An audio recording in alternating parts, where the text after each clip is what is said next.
Hello again and welcome to the channel. And today we're going to is the second video of the Arabian Nights audiobook. Thank you. And today we're going to read chapter 2. The tale of the donkey, the ox and the farmer. That's the tale we're going to read right now. Yeah. Okay, let's start. There was there was once a rich farmer who owned many herds of cattle. He understood the language of beasts and birds. In one of his stables he kept an ox and a donkey. At the end of each day the ox came to where the donkey was tied and found the stall well swept and watered. The manager was plentifully supplied with straw and barley, and the donkey lay lying in the case for his masters seldom rode him. It happened one day that the farmer heard the ox say to the donkey, "How lucky you are! I'm worn out with hard work, but you lie here in comfort. The corn you eat is well prepared and you lack nothing. Our master hardly ever rides you, but for me life is one long stretch of painful labor at the plow and the millstone." The donkey answered, "Let me advise you. When you go out into the field and the yoke is placed upon your neck, pretend to be ill and drop down on your belly. Do not rise,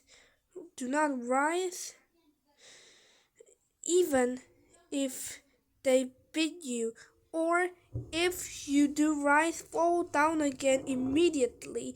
When they take you back to the stable and put fodder before you, do not eat it.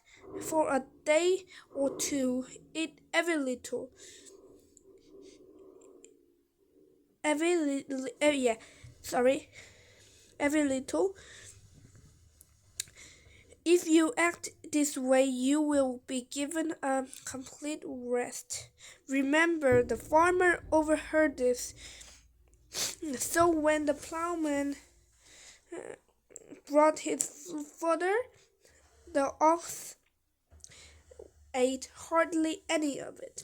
When the plowman came the following morning to take him out to the field, the ox appeared to be far from well.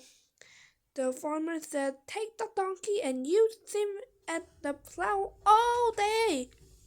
The day's work being finished, the donkey returned to the stable. The ox thanked him for his kind advice, but the donkey made no reply. Bitterly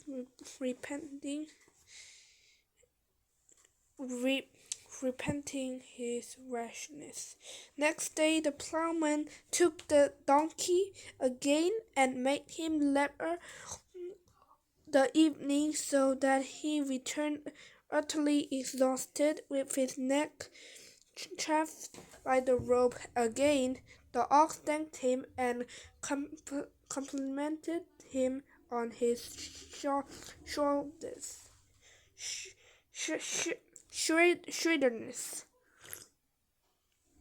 No, shrewdness, sorry. "I wish I had kept my wisdom to myself," thought the donkey. Then an idea came to him.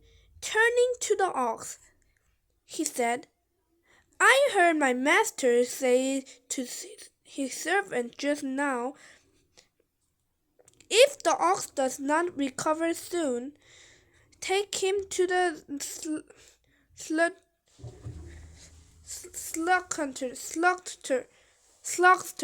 slaughterhouse and get rid of him.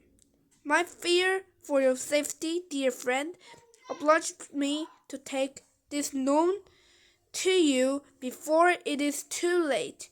On hearing Donkey's words, the ox thanked him, and tomorrow I will work willingly. He ate all of the flour, and even licked the manager's clean. Early the next morning, the farmer went with his wife to visit the ox in the stable. At the sight of his master, the ox swung his tail and frisked about in all directions to show how ready he was for the yoke. He was taken to work by the plowman, and so was the donkey. Nothing will change my mind, father, Zahara said at the end of the story. I'm resolved. So the vizier arrayed his daughter in the bridal garments, decked her with jewels, and made ready to announce her wedding to the king. When she said goodbye to her sisters, Scheherazade gave her the instructions. After I've been received by the king, I shall send for you. When you came, you must say, tell your sister some tale of marvel to pass the night. Then I will tell you a tale which, if Allah wills, shall be the means of our deliverance. So the vizier went out with his sister to be So the vizier went with his sister to the king, and when the king had taken Scheherazade to his chamber, and she wept and said, I have a young sister to whom I dearly wish to say a last farewell. The king sent for Dunyazad, who came and threw her arms around her sister's neck and sat down beside her. Then Dunyazad said to Scheherazade,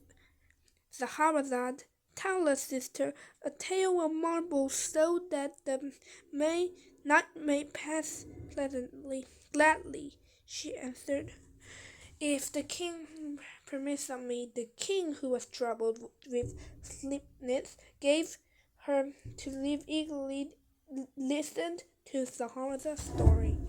That was the end of chapter 2, and I wanted to say a few things.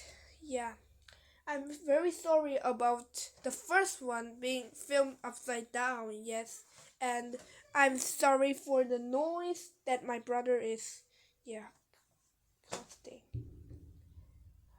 And yeah, that's it for today. Thank you for listening and subscribe, please.